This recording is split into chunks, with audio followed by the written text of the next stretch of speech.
नाशिक शहरामध्ये अवैधरित्या गोवंश जनावरांची वाहतूक आणि कत्तलीच्या घटनांवर आळा घालण्यासाठी पोलीस आयुक्तालयानं कठोर भूमिका घेतली आहे. त्याच पार्श्वभूमीवर गुन्हे शाखा युनिट 2 मोठी कारवाई करत एक आरोपी जेरबंद केलाय. या कारवाईत 2 गायी, 1 गुऱ्हा, मोबाईल फोन आणि महिंद्रा पिकअप वाहन असा तब्बल 4,70,000 रुपयांचा मुद्देमाल जप्त करण्यात आलाय.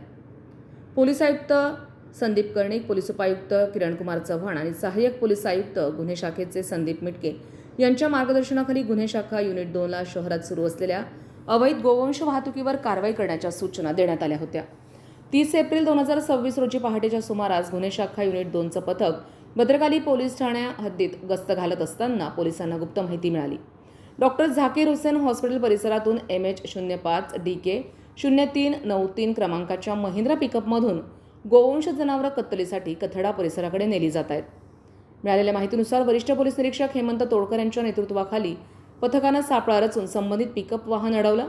वाहन चालकाला ताब्यात घेत त्याची चौकशी केली असता त्यानं आपलं नाव रिजवान नूर आलम शेख, वय वर्ष 27, राहणार चौक मंडई, बिरबल आखाडा, भद्रकाली, नाशिक असं सांगितलं.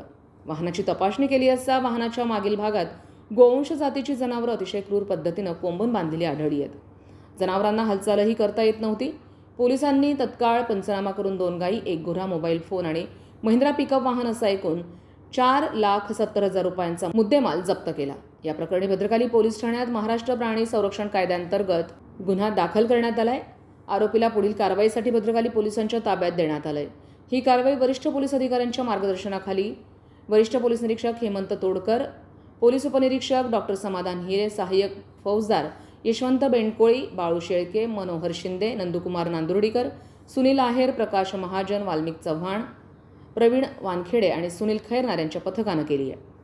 संविधान न्यूज, नाशिक.